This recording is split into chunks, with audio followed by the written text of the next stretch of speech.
Hello and welcome back to the IO Sportscast. You may notice that this looks a little bit different to normal. We've got some video game footage in the background, mainly because I'm having some technical issues with my camera, and I just thought it'd be a bit more interesting than the audio spectrum that we normally put out for just audio videos. So, you know what I mean. Today's just going to be like a general, I don't know, ride and chat. I don't have an actual car, so I thought, a truck in a game would probably serve just as good a purpose. We are just going to go and... we are going to turn that off. We are going to go find a job and just chat about some sport while we're at it, because why not?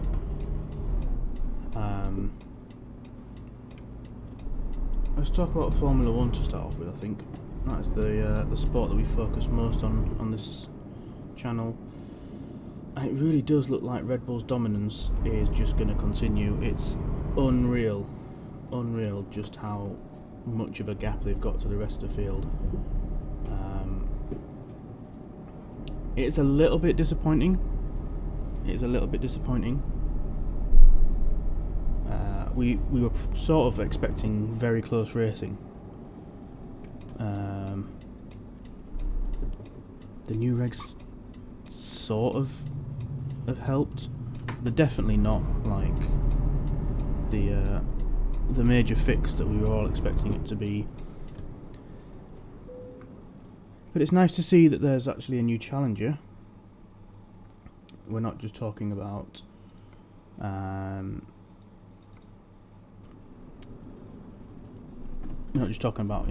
Red Bull being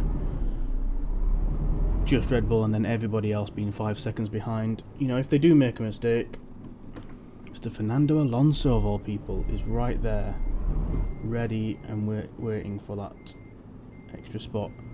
He's taken 15 points in every single race this season, which is ridiculous. I say race, in every Grand Prix, every weekend. The sprint didn't... that sprint weekend didn't really go his way, but he still took 15 points from the weekend, which is very consistent, and third place is in the rest of the races. So it looks like there's a decent car underneath him. It's just a shame that there's no other car next to him that they can challenge the Red Bulls properly. There's it's actually pulling out. There is a question mark over Lance Stroll. When he's in form, he's a brilliant driver. He really is, and on out and out pace, he actually does deserve to be in Formula 1. He gets a lot of stick for his dad owning the team, and it's assumed that he's just got a permanent place now in Formula 1. But he's not like he's an absolutely slow driver. It's just a shame that he's not up there every single weekend helping Fernando. Strategy options when you're 1 against 2 are very slim. It's just a bit of a shame. What's more of a shame is where Ferrari have gone. This time last year, they were still top of the Drivers' Championship. They were looking like the team to beat, really. Red Bull have had their issues with reliability.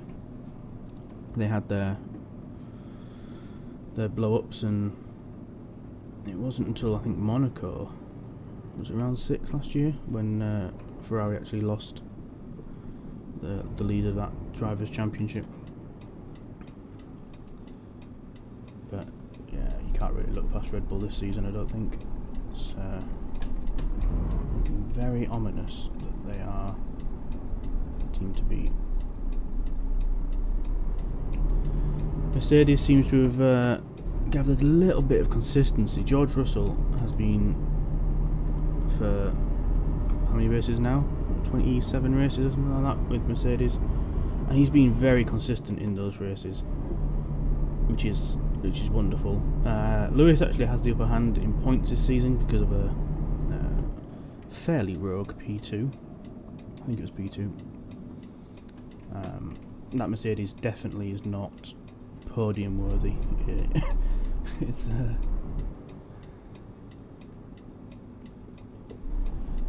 thank you, Mr. Driver, for letting me out. That car is genuinely like P5, P6 sort of territory.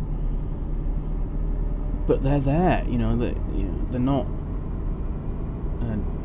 blowing up every weekend. They've had a couple of reliability issues, but nothing like what Ferrari have had, and they've had better strategy than Ferrari as well. It's mad to think Ferrari are fighting for third best team. They're definitely not yet with the Aston Martins. I mean, what a turnaround that is for Aston Martin. I don't know what's going on behind the scenes. I expect there to be there's got to be something more. Like, they've just come out of nowhere. Surely they've not kept within like development legislation. Like, it's just such a change.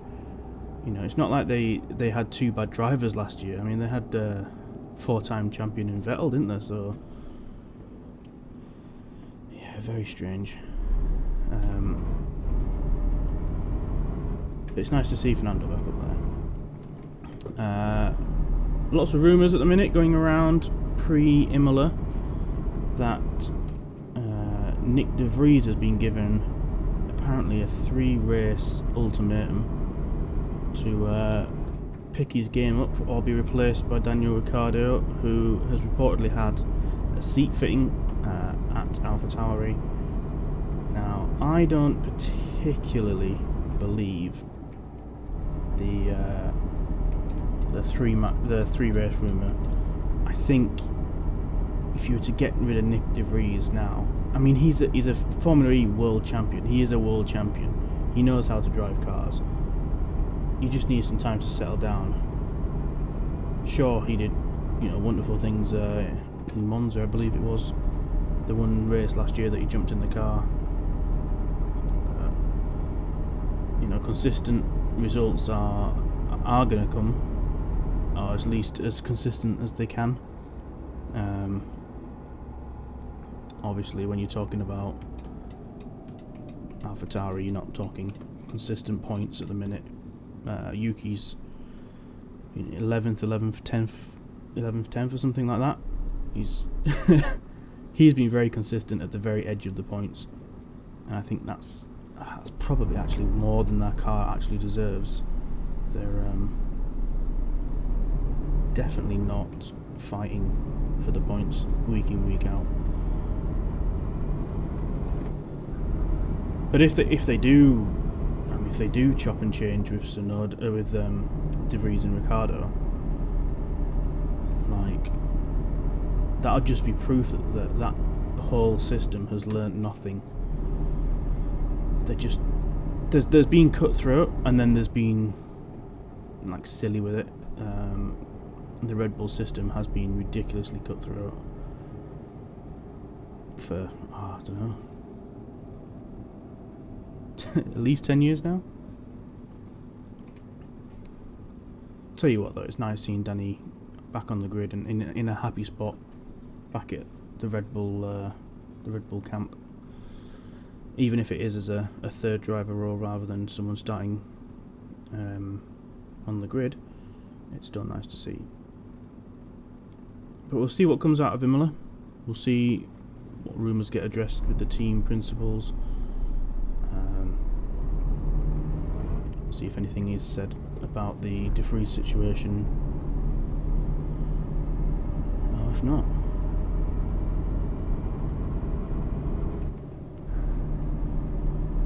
Williams have had an alright start to the season. It's not been brilliant, but it's definitely had its moments. That's a bit close on the brakes. They've definitely had their moments.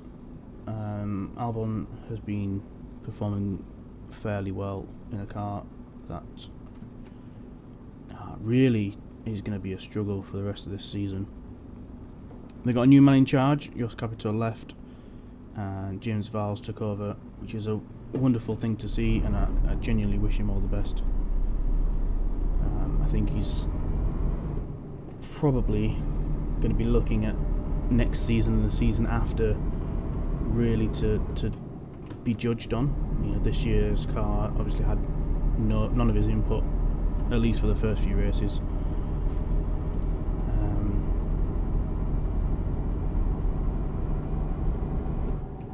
But hopefully they get into a rhythm where they're scoring fairly decent points. They're actually getting on with things. I would like to see Logan Sargent step up a little bit. It does feel like he's having a little bit of difficulty getting used to Formula 1. But if there's any team you want to be with when you're starting your career, I mean, how can you not pick Williams as a, you know, of the backmarker teams to come through? They've proven that they can deal with new drivers. They've done it for however many years they've been in Formula 1 now. Which is, it's mad to think that they must be coming up 50 years now.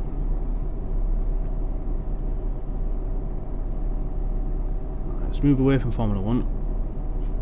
Let's change gear, alright.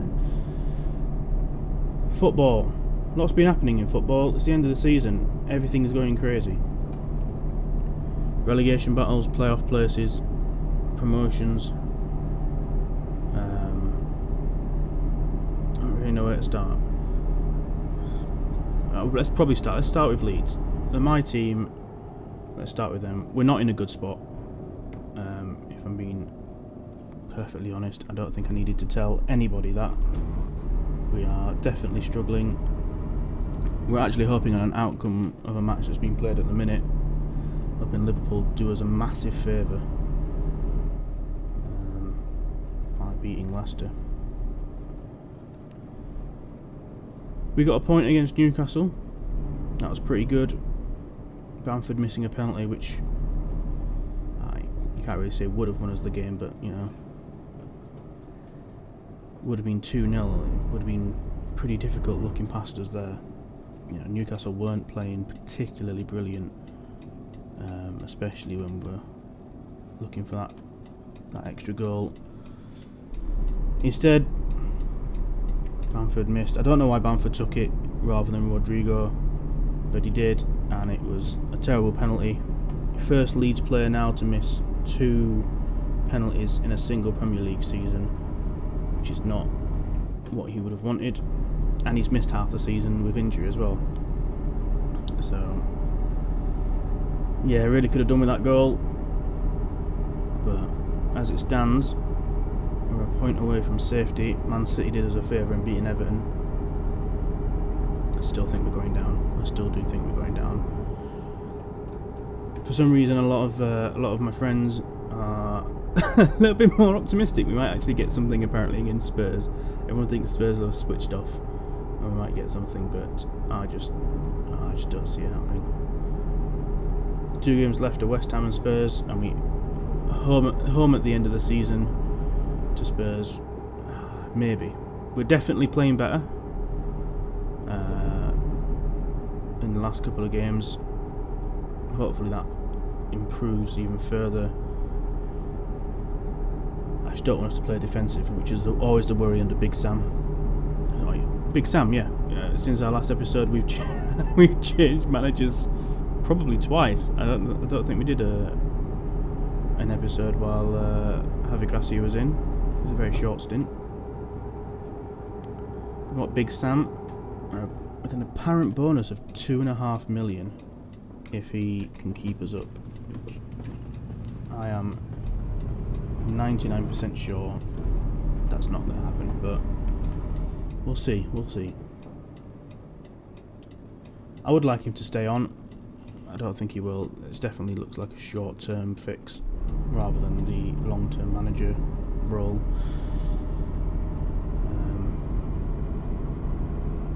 But hey, we'll see.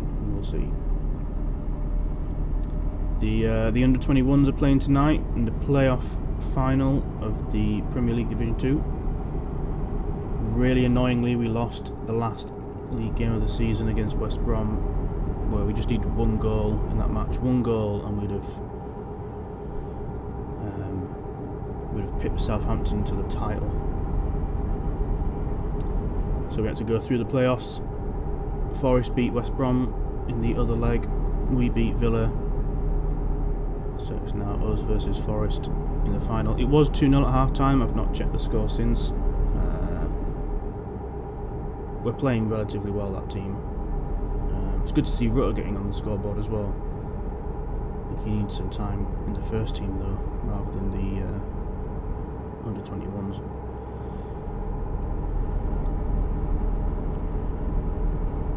Bottom of the table, Southampton are gone. They are definitely relegated, which, I mean, that was inevitable. I'm surprised they actually ended up lasting as long as they did, but there's been such a scramble for positions and points at the bottom that they've sort of managed to just hang in there.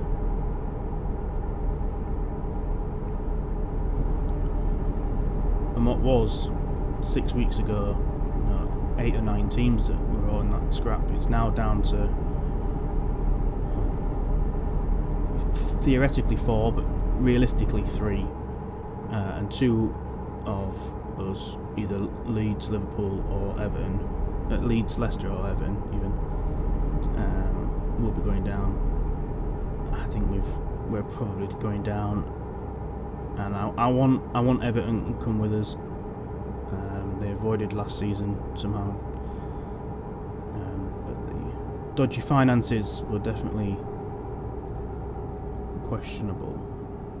It'd be nice to have those sort of properly looked into. Sort of just got swept under the rug a little bit. In the Championship, the playoffs are going on at the minute. I really want Luton to come up. I really do. It'd be incredible to see them back at the top division. It's been a ridiculously long time. They're playing fairly well as well. So, you know, third in the Championship. In that Championship that's a tight. Oh, I'm just taking this. That is a tight little mini league that was going on around the playoffs, and they were definitely best of the rest behind Burnley and Sheffield United. Burnley were on another level all season. Fair play to them. Well done, Vincent Kompany. I think he just signed a new contract actually as well. So yes, that'll be nice to see them back. I'm not a massive Burnley fan myself, but you can't say they've not deserved it. They've played unbelievably well this season. Sheffield United played pretty well as well all season. Decent cup run. Man City beating them in the end. Can't really argue for either of those teams, even though one's a Yorkshire rival and one's from Lancashire. I can't really be mad. They've played pretty good.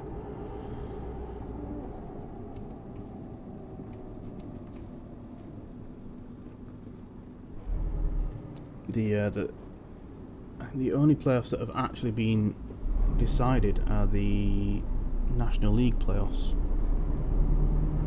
Notts County winning on penalties, which is a ridiculous thing to think that they were so close. Like, they were behind in that playoff match twice. Once in normal time, the penalty. I think it was penalty early on for Chesterfield, and then like an 80 something minute equaliser. Chesterfield then go ahead in extra time, only to drop it right at the end. I mean, they do deserve it, but I mean, it'd be mad. I think they had like 104 points or something like that. To have not been promoted with 104 points would have been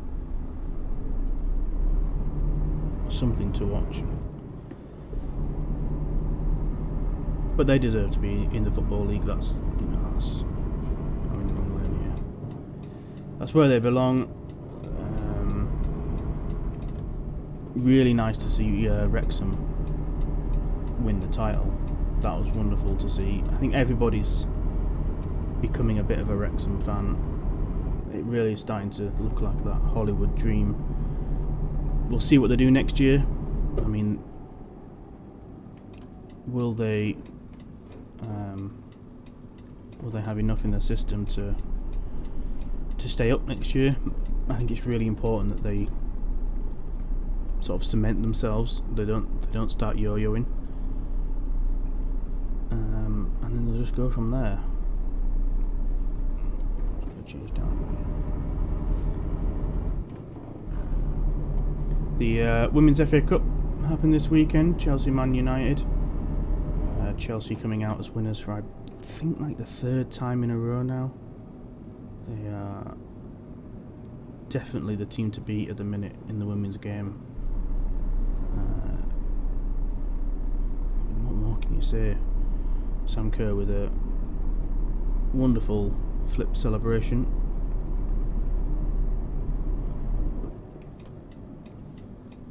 Oh, Mr. Policeman, what are you doing, man?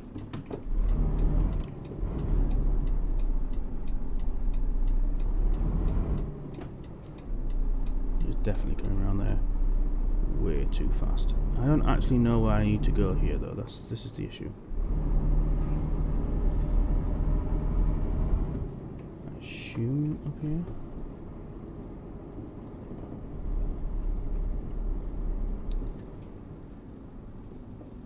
What else has happened in the football world? Barcelona have won La Liga. It's their first title. It's a wonderful start, this. Their first title since 1999 without Lionel Messi, which is really staggering to believe.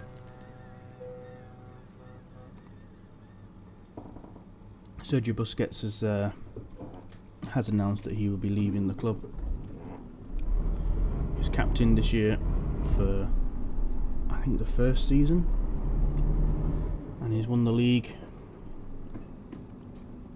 first and last as captain. It's not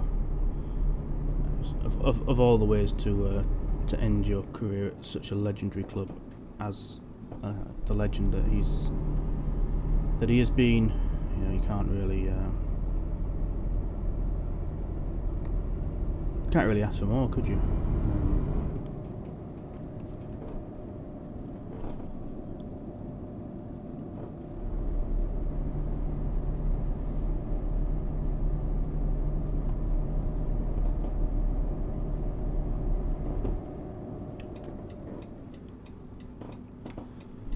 Let's talk about some cricket. The county championship season underway. My team are Yorkshire, and we have had a torrid start to the season. Went in as favourites for Division 2, looking to spring right back after the relegation last year, and that has not happened, partly because we can't string a few partnerships together in the batting, partly due to the weather. We've just got to find a little bit of consistency and start chaining some partnerships together and not have these massive collapses. It's great to see Johnny Bairstow back from injury. It's wonderful to see that he's like straight back into wicket keeping and playing well, and you know, feeling confident that he can throw himself around and take a couple of decent catches. Interesting to see where he sits in the England setup come the Ashes, which are only a month, 6 weeks away, something like that. They've come around really quick. Steve Smith and Marcus Labuschagne have been playing. They are very, very dangerous when they're on form, and I think if either of them are even close to their best form, we're in a lot of trouble for the Ashes. It feels like Marnus has been pretty well grounded in the English grounds now. Steve Smith sort of dismissed it, saying it won't be much of an advantage, but it definitely will be. I've not seen his scores. I saw he was out in the 20s in one match, but that's literally all I've seen. So I don't know if he's. I don't know if he's actually been playing that well. But I think it will definitely be an advantage. One man who is playing well, or at least from what I've seen, is Jimmy Anderson. Got a fifer not long ago. It definitely feels like he's in form. It's mad to think that he's still playing.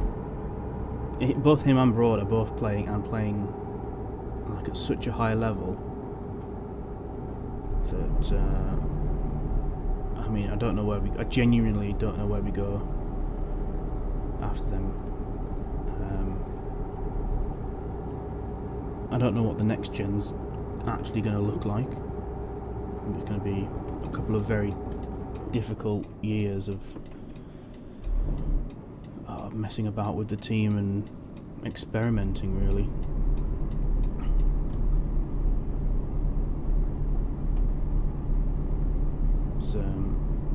Given that there's the Ashes series, there's a massive chance of Jimmy Anderson moving up the rankings in terms of test wickets. I think it's doable. Obviously, with with anything in sport, nothing's a guarantee, but it should be, even for a fairly average series, it should be doable that he pips. I'm trying to think who it is in the chance that he's got to pip. Is it Anil Kumble that's next one up?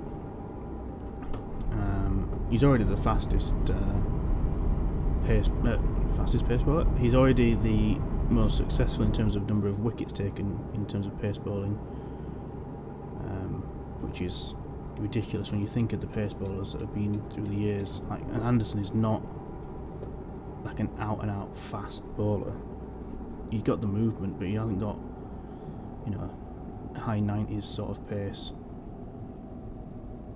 So he's done so well, and he's just adapted his game constantly and somehow managed to keep well enough to keep playing for as long as he has. I think it is probably his last Ashes. I think Broad will have another one if he fancies it out in Australia, but for sure it definitely feels like this is Jimmy's last hurrah. I just can't see him hanging on for another 18 months.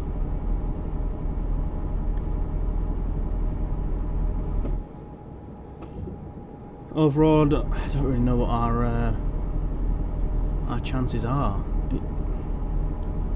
We definitely do play better in England than we do in Australia. There's definitely something with that home crowd, the grounds we play at.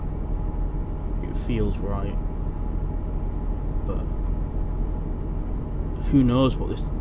We can't call it baseball anymore. They get annoyed with that. But who knows what this aggressive England style is going to do in a 5-test setup? Like, it's not even a secret that we've got. Like, it is very obvious the game plan that we're going to take in, and it's really just, can the 11 guys in the match do it better than Australia? Like, I don't know how you defended against that as Australia.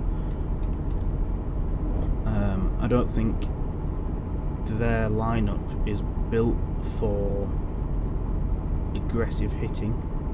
I think they've definitely got like runs based on stability. Like, don't get me wrong, they've got a few guys that can lamp it. I should probably put our lights on. Yeah, they've got a few guys that definitely can lamp it, but they're by no means like built for that. Like, the England team has started to revolve around. So yeah, it'd be very interesting. I can't even pick a squad to go. There's competition in lots of places. some quick predictions are that Zach Crawley keeps his spot. It's an argument as to whether he should or not, but I think he's probably going to keep his spot. He seems to be doing alright this season so far. Be nice to see Bairstow back, it really would. I just don't know whether he's going to have the fitness for at least for the first test, maybe by the end of the series, but then there's always that risk of someone else having cemented their spot. And again, the competition is rife. He's definitely going to be going in there as batsman and not wicket keeper if he does get in my opinion.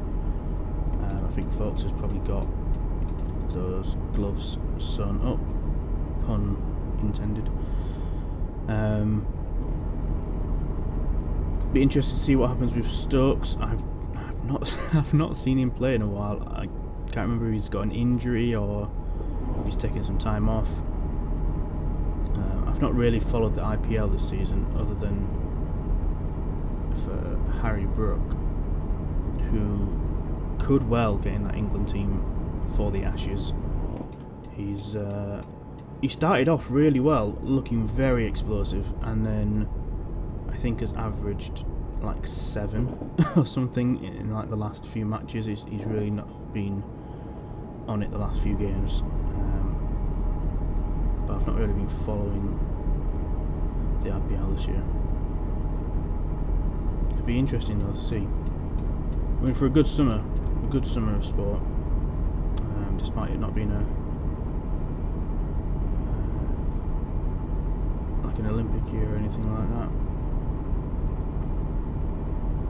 We do have the Women's World Cup coming up in the football.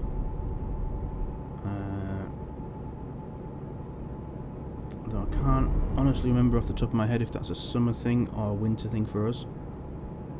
I don't know the date that it starts, but we do have that coming up at some point this year, I believe. It feels like we do some Cricket World Cups. South Africa have got through. They've qualified at Ireland's expense. Although Ireland can still qualify, they have to go through another playoff tournament now.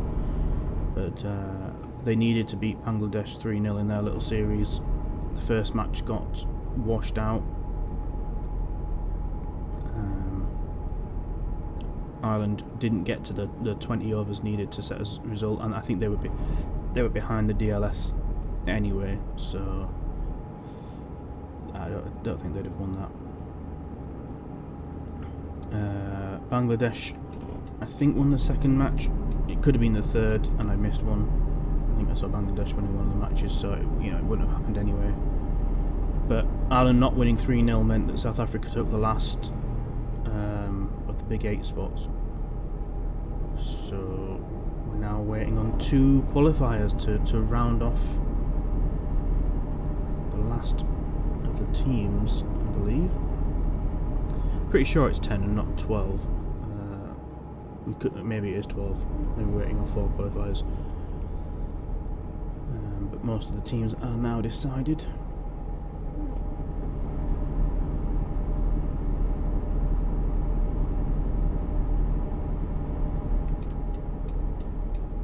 Feels weird saying that England are going into World Cups now as defending champions and fighting for the titles. That's such a foreign feeling for England to be having.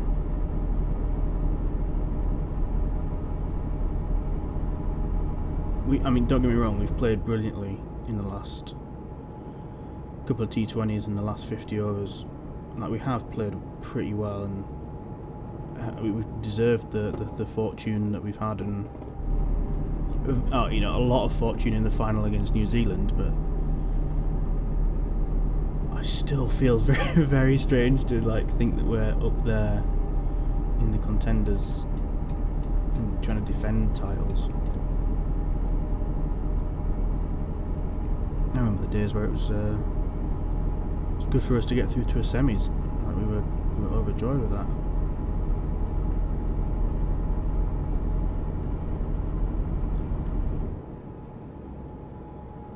We've also, since the last episode, had the Snooker World Championships. Oh, what a little tournament that was. That had a little bit of everything. Ronnie coming in as defending champion, and his side of the draw was wide open early on. That's of Sean Murphy and Judd Trump. Big seeds being knocked out early on. Luca Purcell was just incredible, just never gave up, just kept fighting, and then beat Mark Williams and Ronnie O'Sullivan. And O'Sullivan, I was like fairly convinced that he'd wrap that up.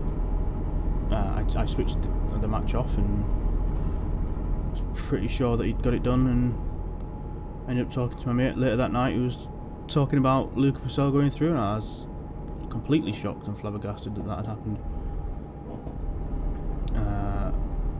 And then in the semi-final against Si Jiawei, to win, I think it was 11 frames in a row, something like that. Oh, it's just unreal. Like, that's just such a fighting attitude. There was, a lot of concern on his side coming into the tournament, on Luca Purcell's side, for like his sort of longevity in matches. Like, he's used to playing the shorter format and has sort of struggled in the longer games with concentration and effort. He'd been to the Crucible 5 times before and lost in the first round, I think, every single time. So to come to that and then to put together a run of five matches to win the title, it was just an unbelievable run, and really well composed final session. Against Mark Selby, you never write off Mark Selby, regardless of how far down he is. He is one of those people that will just keep going and can get out of every single tricky spot known to man. And yeah, just very, very well composed tournament altogether from Luca. Wonderful to see him actually win one of the majors. And he's got such talent, such fluidity, such talent that it's a little bit disappointing he'd not won all in the majors. But we're going to go for some fuel. Yeah, it was very nice to see. Also, really great to see Mark Selby back at the finals, at the top of the game. Even if he didn't, probably didn't play to his best in the final. To get there is an unreal experience. He's had a lot going on in the last couple of years. And to see him out there with a smile on his face and actually in the zone was very, very nice to see.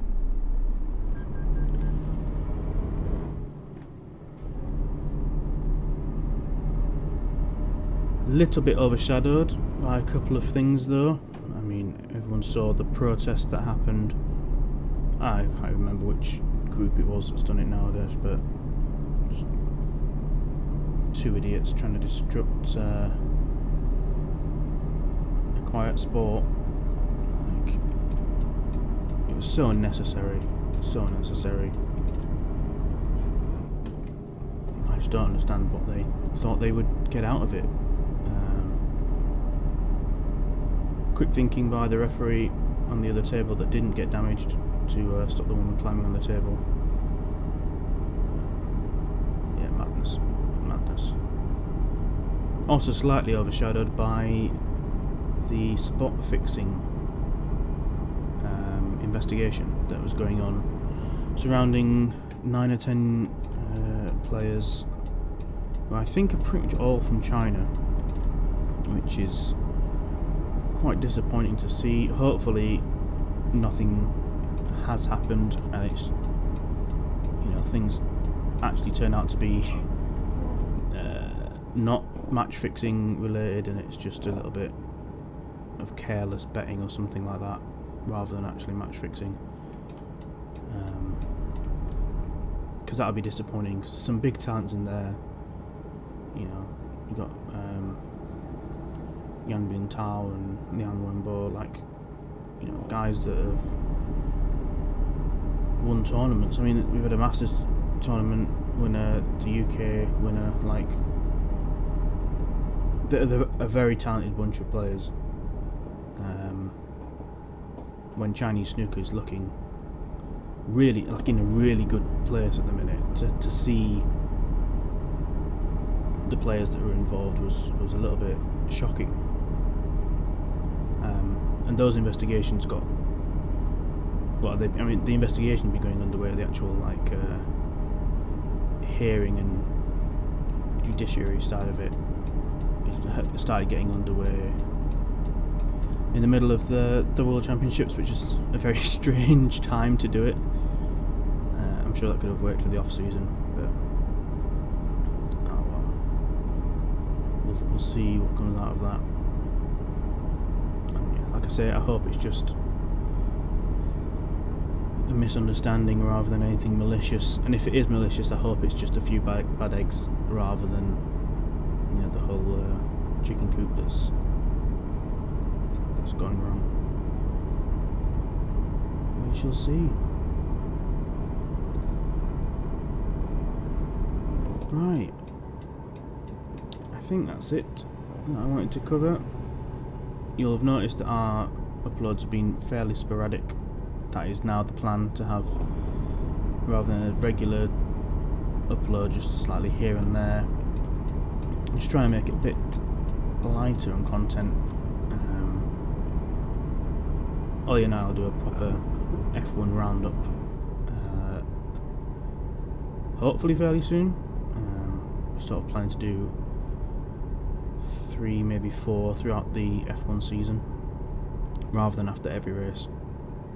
So hopefully he'll be back next time, and you'll have our ugly mugs on the screen rather than more of this driving. But until then, stay safe, stay well, and thank you for listening. Goodbye.